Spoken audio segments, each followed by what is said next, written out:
happy holidays from Austin's American Flyer. I'm Austin, and I wanted to jump on the boxcar bandwagon, if you will. This is my response to Bill B's boxcar challenge. And I decided to take things a little different route.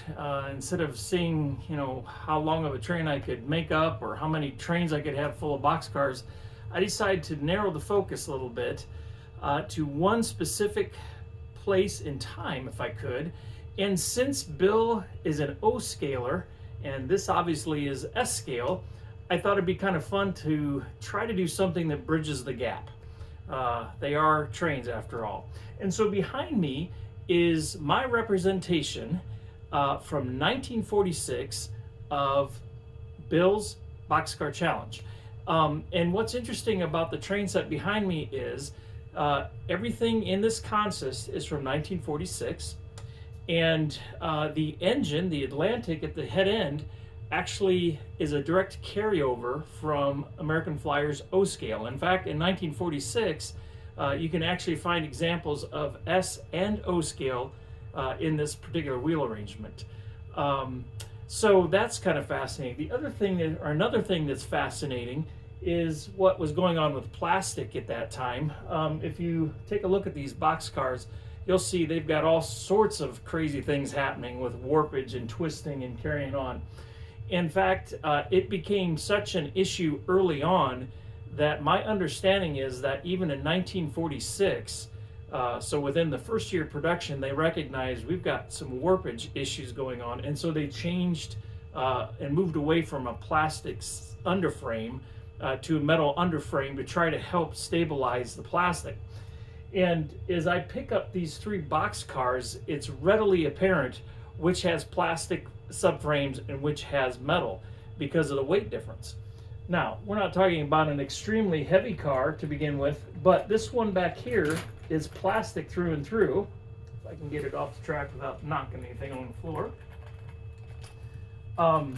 And so I wanted to show that this is a plastic subframe here.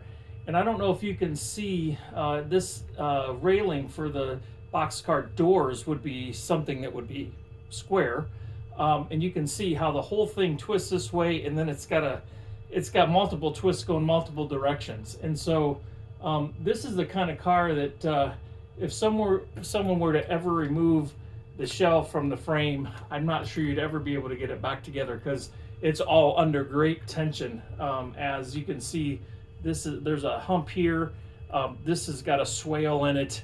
The same is true on this side. As you look down the side of the car, you can see it's concaved in. So there is a ton of stress on this car, but it adds to the character as far as I'm concerned, because where else are you going to find a battle-weary boxcar like this?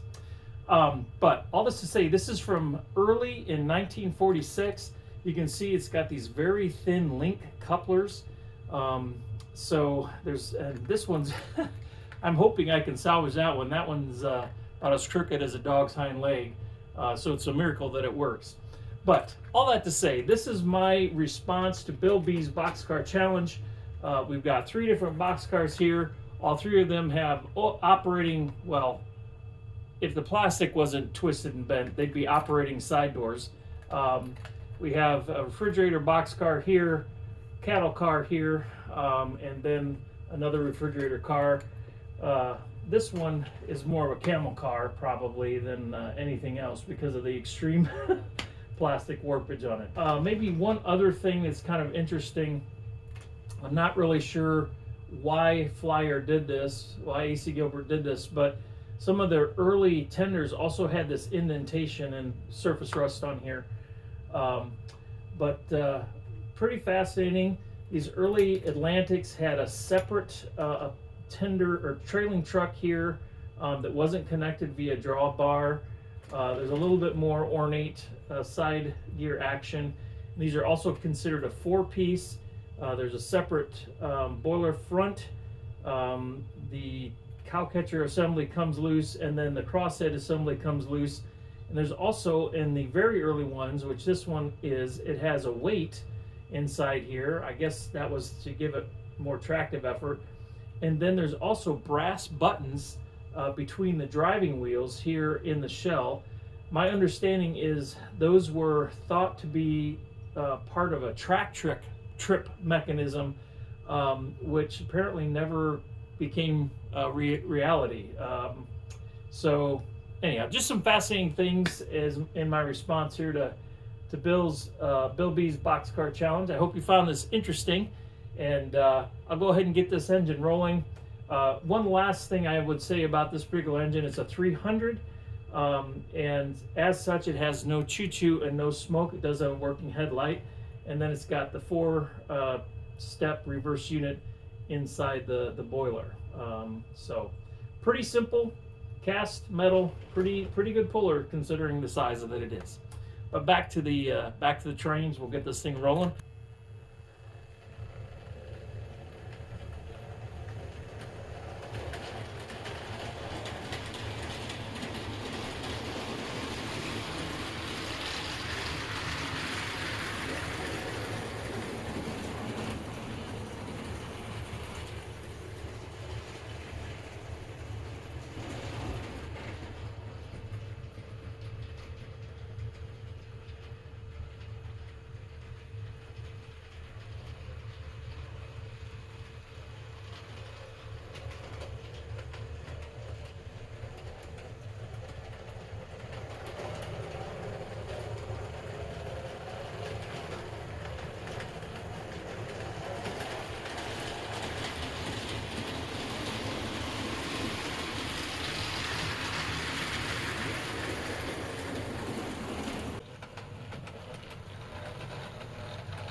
Hope you enjoy. Merry Christmas to you all, and thanks for stopping in. And if you haven't participated in Bill's Boxcar Challenge, I encourage you to jump on board and let's keep this thing going. All right, take care. God bless. Merry Christmas.